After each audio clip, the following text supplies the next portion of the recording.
warm glow of string lights flickered across the backyard, casting soft golden hues over the neatly arranged tables, the carefully placed decorations, and the sea of smiling faces that had gathered for Adam's graduation party. Laughter bubbled up from different corners of the yard, the sound of clinking glasses mingling with the low hum of conversation, creating an atmosphere of celebration that should have felt comforting, but instead made Emma feel like an outsider at her own family's gathering. She stood near the drink table, fingers tightening around the delicate stem of a champagne flute, her forced smile hiding the gnawing tension in her gut as she watched her father take center stage, raising his glass high in the air with that familiar air of authority he had always carried. Richard, her father, a man whose approval had always felt just out of reach, cleared his throat, commanding silence without needing to ask for it. The guests, a mix of extended family friends, and Adam's classmates, turned their attention toward him with eager anticipation, their eyes shining with admiration, as if the man about to speak had never uttered a cruel word in his life. Emma already knew what was coming before the words even left his lips, but knowing didn't make the impact any less painful when he finally spoke.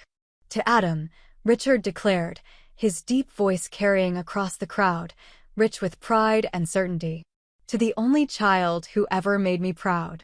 The moment the words left his mouth, laughter erupted throughout the party, a ripple of amusement spreading among the guests like a perfectly delivered joke at a comedy club. The sound of it scraped against Emma's skin like sandpaper, the bitter sting of humiliation settling deep in her chest, suffocating and relentless. She felt the eyes of distant relatives flick toward her, some shaking their heads with small, knowing smirks, others openly chuckling at her expense, as if her role as the family disappointment was some long-established, inside joke they all shared.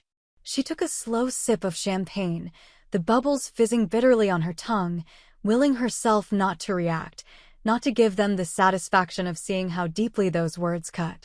She had spent years mastering the art of swallowing her pain, of pretending not to care, of forcing herself to believe that their approval was unnecessary. And yet, standing there, drowning in the deafening sound of their laughter, she felt like a little girl again, desperately seeking validation that would never come. But not everyone was laughing. Daniel, her husband, stood beside her, his expression carefully neutral, his dark eyes scanning the crowd with an edge of something sharp and calculating. Unlike Emma, Daniel had never been one to let things slide, never one to let disrespect go unanswered, especially when it came to her.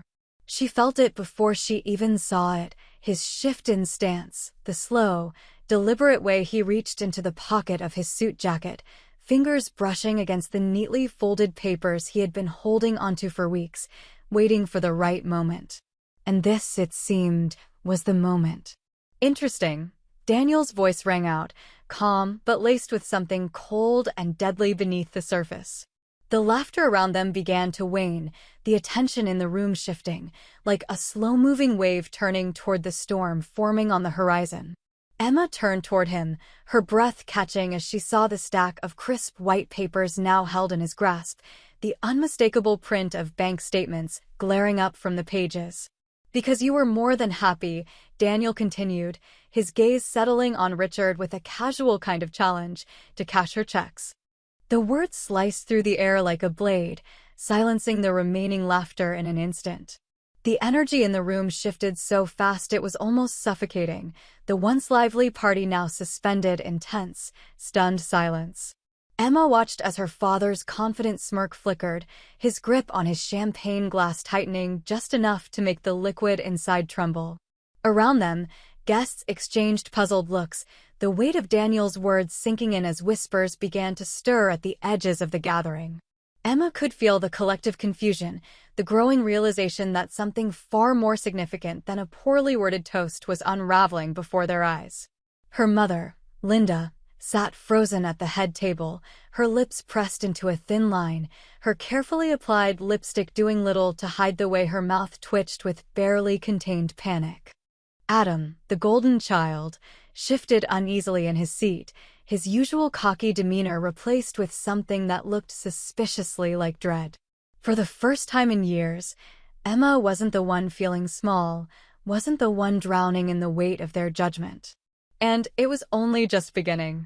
The silence that followed Daniel's words stretched impossibly long, thick and suffocating, like a dense fog settling over the party, choking out whatever laughter or casual conversation had filled the air only moments ago. Emma could feel the weight of dozens of eyes shifting between her husband, her father, and the crisp white papers in Daniel's steady grip, the unspoken question hanging in the space between them: what the hell did he just say?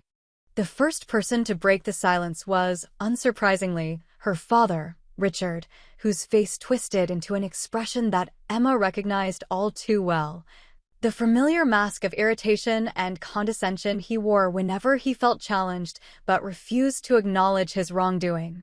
He scoffed, shaking his head slightly, his fingers tightening around the stem of his champagne flute as though steadying himself before responding, and when he finally spoke, his voice carried that same dismissive tone that had once made Emma feel small enough to disappear. "Now, hold on a damn second," Richard said, his lips curling into a smirk that didn't quite reach his eyes, a forced chuckle escaping as if this entire situation was nothing more than an amusing misunderstanding, a minor inconvenience at best. "I don't know what kind of game you're trying to play here, son, but this is Adam's night, and I think we've all had a little too much to drink if we're throwing around baseless accusations like that."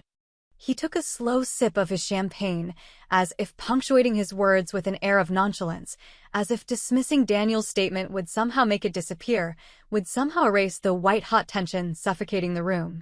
But Daniel, ever the man of quiet, calculated precision, wasn't one to back down, especially not when he had spent the last few months carefully gathering every piece of evidence necessary to make sure Richard had no way out. Without a word, he unfolded the bank statements and held them up for everyone to see, his voice steady and devoid of any emotion when he finally spoke again. "I'm not in the habit of making accusations I can't back up," Daniel said, his tone so casual it sent a chill down Emma's spine, the quiet, deliberate confidence of a man who knew he had the upper hand and wasn't afraid to let the room feel it. "These transactions," he continued, tapping the papers lightly with his finger, his eyes never leaving Richard's face, "show thousands of dollars being transferred from an account linked to Emma's business to an account registered under your name, Richard. And before you even try to deny it, let me save you the trouble. The account numbers match, the dates line up, and I have months' worth of statements that tell a very interesting story." A ripple of murmurs spread through the party guests, some of whom were leaning in now, trying to catch a glimpse of the documents in Daniel's hands, their curious whispers cutting through the thick tension like tiny needles. Emma could see her mother shifting uncomfortably in her seat, her nails digging into the fabric of the tablecloth as if she wanted to disappear entirely, and Adam, the golden boy, looked like he had just swallowed glass, his face pale and unreadable as he stared at the documents with a mixture of disbelief and something else, something dangerously close to recognition. But Richard, ever the master manipulator, didn't miss a beat, his expression shifting almost imperceptibly as he let out another forced chuckle, shaking his head again like he couldn't believe he even had to entertain this nonsense.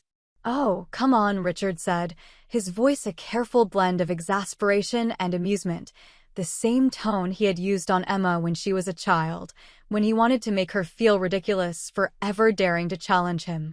"Emma, sweetheart, tell me you're not actually going to let him ruin this night over something so petty. After everything your mother and I have done for you, after all the sacrifices we made to give you the opportunities that got you where you are today, you're really going to sit there and act like you didn't owe us something in return?" And there it was. The script flip. The classic manipulation that Emma had spent her entire life trying to outrun, the same tired narrative that had been drilled into her since childhood, that she was only successful because of them, that every dollar she had earned, every milestone she had achieved, was somehow their doing, and that she should be grateful instead of questioning what was rightfully hers. Emma felt the familiar sting of rage bubbling beneath the surface, a lifetime's worth of resentment clawing its way up her throat, threatening to spill over, but before she could find the words to respond, Daniel spoke again, his voice sharper this time, colder. cutting through Richard's bullshit like a blade.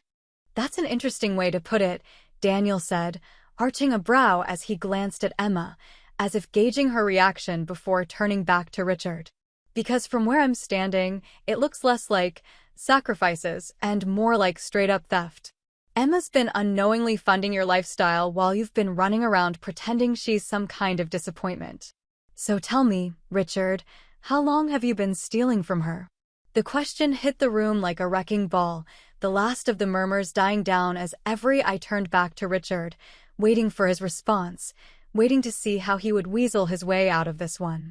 Emma, her heart pounding in her chest, felt the scales finally begin to tip, felt the first crack in her father's carefully constructed facade begin to show, and for the first time in her life, she wasn't afraid to see what happened when the mask finally shattered.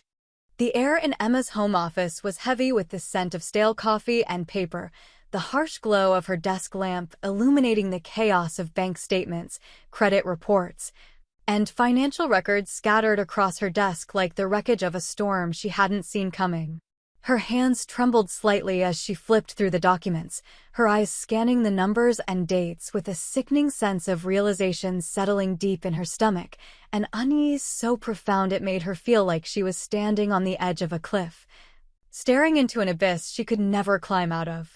What had started as a desperate attempt to understand how much of her money had been funneled into her father's bank account had now spiraled into something much worse, something she hadn't even considered possible. Her father hadn't just been stealing from her business, he had been using her very identity to line his pockets with loans she never knew existed.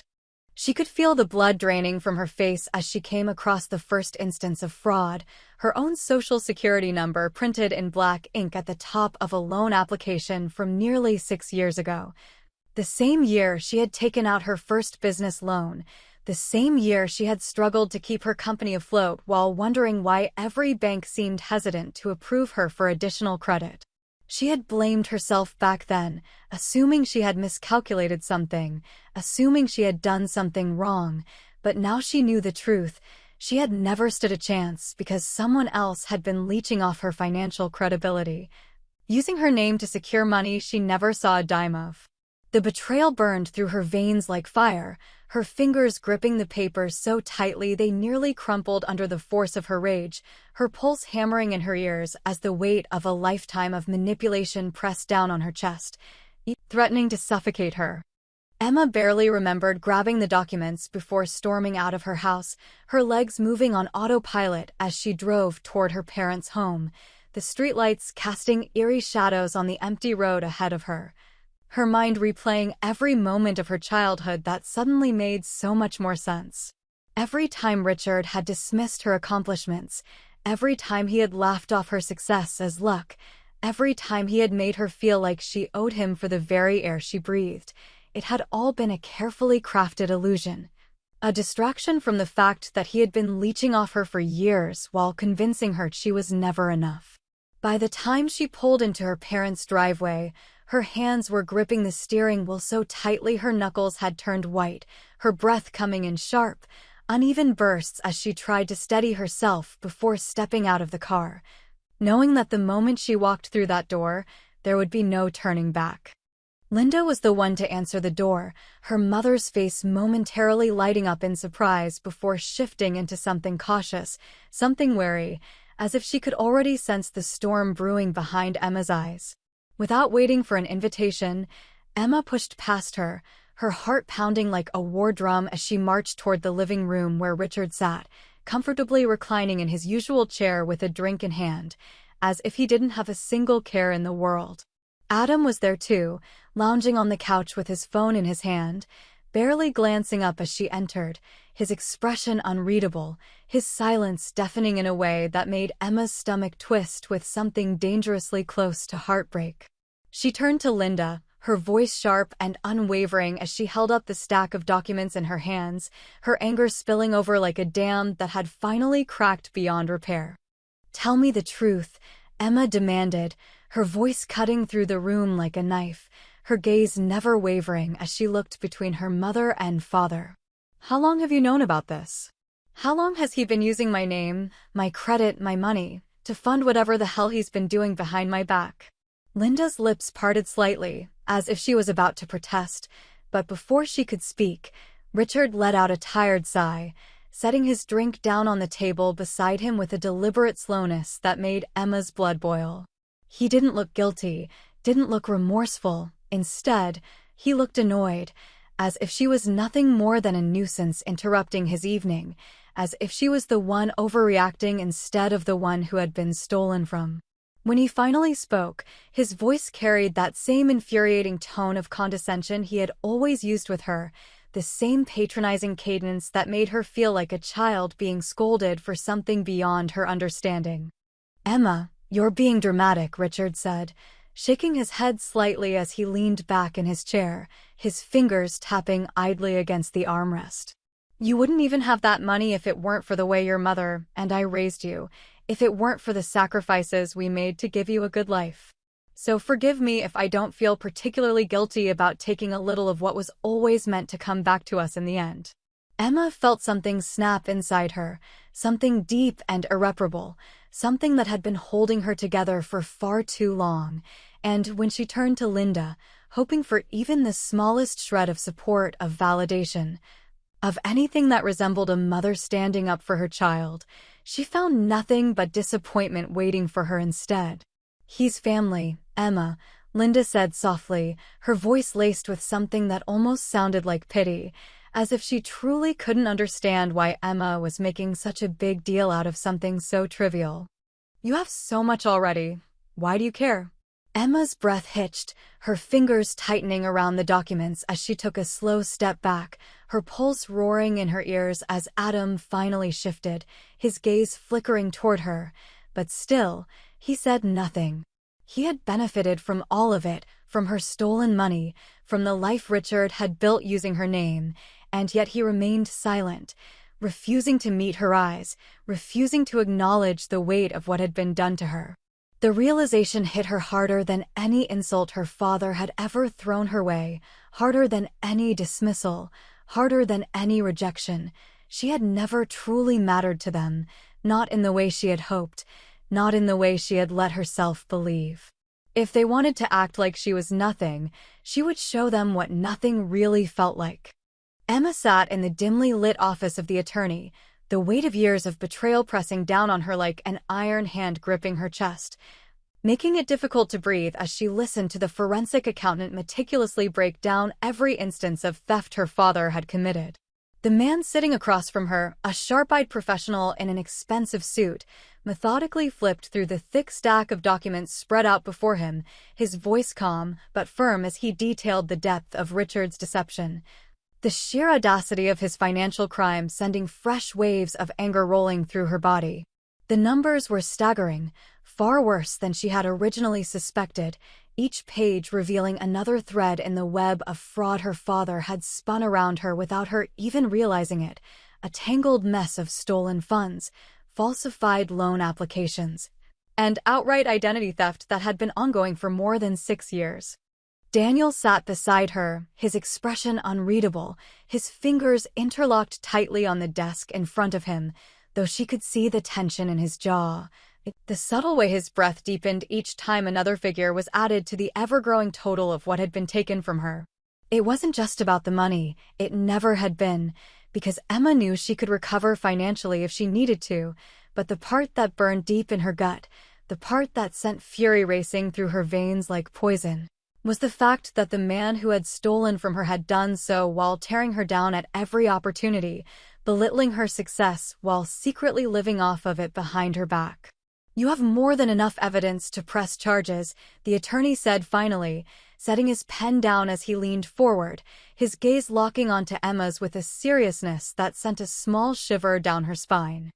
"But if you're looking for a way to guarantee maximum legal repercussions, we need to catch him in the act.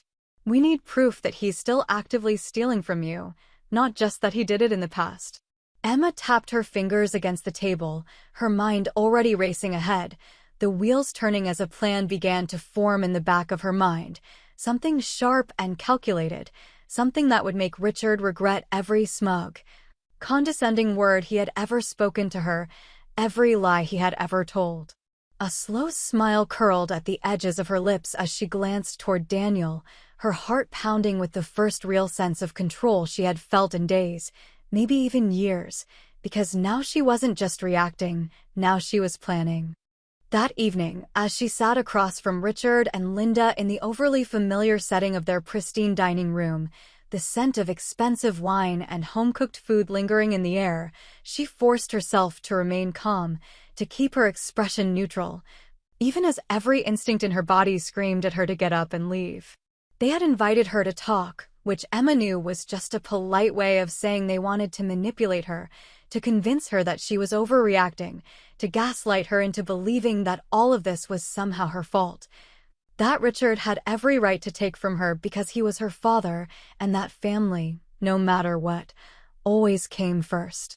Linda was the first to speak, her voice soft, soothing, carefully rehearsed to sound concerned rather than defensive, her carefully applied makeup hiding whatever traces of guilt she might have felt, though Emma doubted there was any real remorse behind her carefully chosen words. "Emma, sweetheart, we just don't understand why you're so upset," Linda said, tilting her head slightly as she reached for Emma's hand, her touch gentle but insincere, a move designed to soften her resolve. "You know we've always done everything for you, always looked out for you. Your father never meant any harm, he was just stealing," Emma cut in, her tone sharp enough to slice through the carefully constructed facade of warmth her mother was trying to build, her fingers tightening around the stem of her untouched wine glass. "He was stealing from me, lying to me, using me, and the only reason we're having this conversation is because I finally caught him." Richard scoffed, leaning back in his chair, his expression one of practiced indifference, as if the sheer magnitude of what he had done was nothing more than an inconvenience to him, a minor irritation rather than a life-destroying betrayal. "You're being ridiculous," he said, shaking his head as if she was some foolish child throwing a tantrum over a broken toy.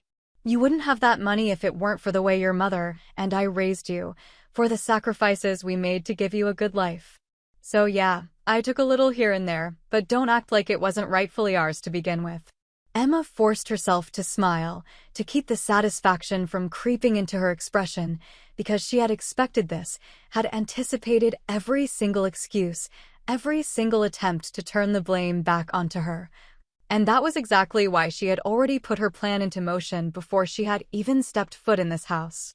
Earlier that day, she had wired a small test deposit into the very same account Richard had been skimming from for years, a baited hook she had known he wouldn't be able to resist. A carefully placed trap designed to prove beyond any doubt that he was still actively stealing from her. The moment the funds had transferred, she had set up alerts, had waited with bated breath for the inevitable, and sure enough, within hours, the money had disappeared, pulled out almost immediately. Proof that Richard was still siphoning from an account he had no right to touch. She took a slow sip of her wine, relishing the taste of victory as she glanced toward Daniel, the quiet understanding passing between them like an unspoken conversation, her heart pounding with anticipation as she leaned in slightly, lowering her voice just enough that only he could hear her next words. "Now we bury him." Emma had always known that her family thrived on appearances, carefully curating a polished image that masked the cracks beneath, pretending that loyalty was their foundation when, in reality, it was nothing more than a leash used to control and manipulate.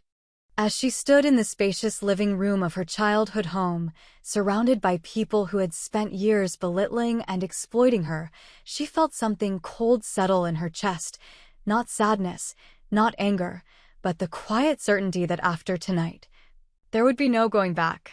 The air was thick with forced pleasantries, the clinking of glasses and murmured conversations creating an illusion of normalcy, but Emma could see the tension in the way her father's jaw tightened, the way her mother kept smoothing non-existent wrinkles from her dress, the way Adam, her golden child brother, sat in the corner scrolling through his phone as if this entire evening was beneath him. She had sent out the invitations under the guise of making amends, playing her role with just enough sincerity to be believable, knowing that if she approached this any other way, Richard and Linda would have refused to show up.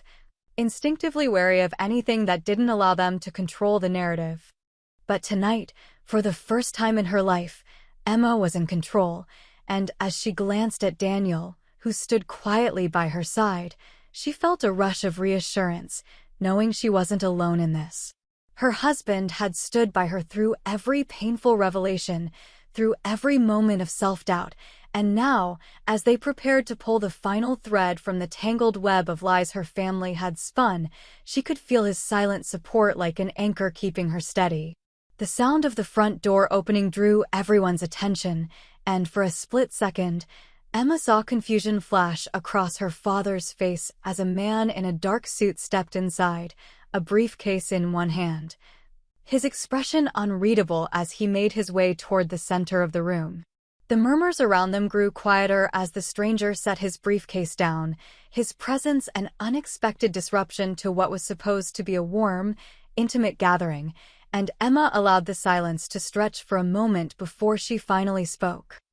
"I wanted to bring everyone together tonight because I've realized something," she said, her voice even, steady, despite the adrenaline coursing through her veins.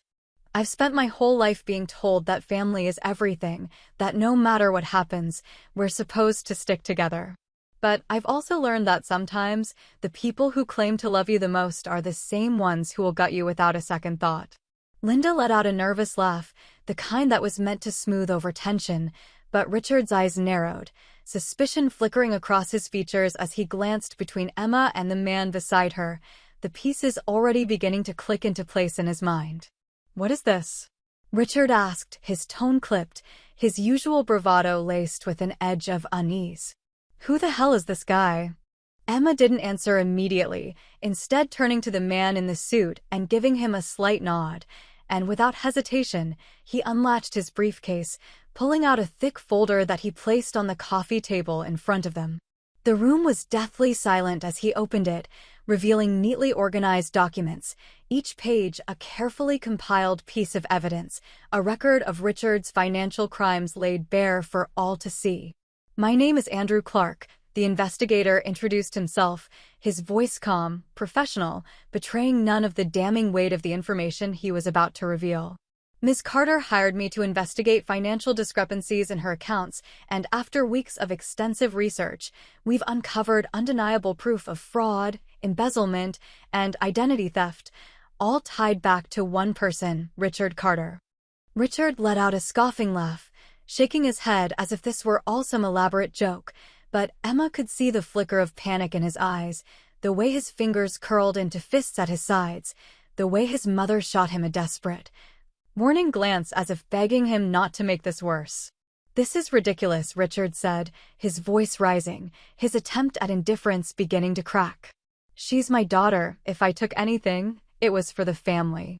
"That's not fraud. That's just stealing," Emma interrupted, her voice cold, cutting off whatever pathetic excuse he was about to offer. "And before you try to spin this into some selfless sacrifice, let's go over a few facts, shall we?" She gestured for Andrew to continue, and the investigator methodically laid out each discovery, each piece of irrefutable proof, his voice steady as he delivered the blows one by one. Richard hadn't just been skimming from Emma's accounts, he had been using her name and social security number to take out loans that were still active, meaning she could legally be held responsible for debts she never agreed to. He hadn't lost his business because of unfortunate circumstances as he had claimed, but because he had drained every last cent into a gambling addiction that he had hidden from the family for years. And perhaps most damning of all, Adam's so-called scholarship, the one Richard had proudly boasted about, had never existed at all. It had been funded entirely by Emma's stolen money, handed over without her knowledge, while Richard had sneered at her and called her selfish for not doing more. A heavy silence settled over the room, thick and suffocating, as the weight of the truth crashed down around them.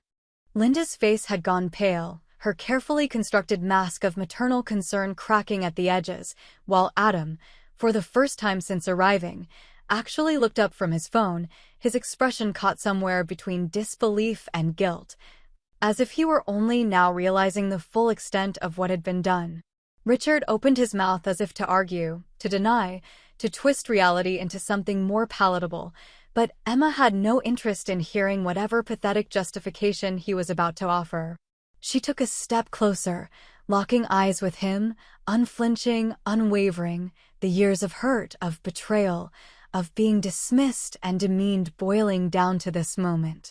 "Time to see how proud you are," she said, her voice like steel, "when you have nothing left."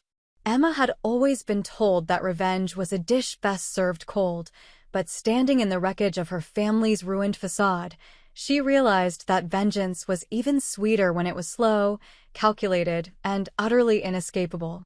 She had spent years swallowing their insults, pretending not to notice the way they dismissed her, belittled her, treated her success as if it were some kind of fluke rather than the result of her own relentless hard work.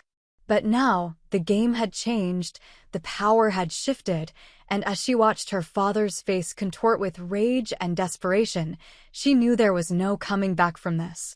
The first step had been freezing all of Richard's accounts, ensuring that he could no longer access a single cent of the money he had stolen. With the help of her lawyer and the forensic accountant, she had filed an official fraud report, which had led to an immediate investigation into every transaction tied to her name. The financial institutions had moved quickly, locking down his assets before he even had a chance to react, leaving him stranded in a nightmare of his own making.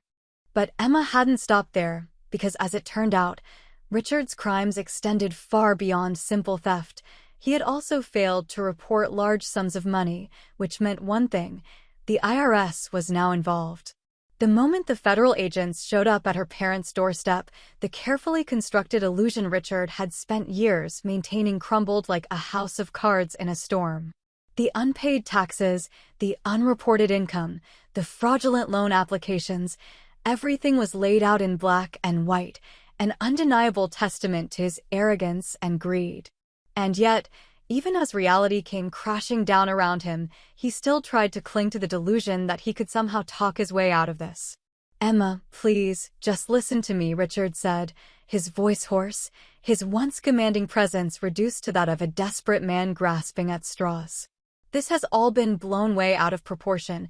There's no reason to drag this out any further. You've made your point, okay?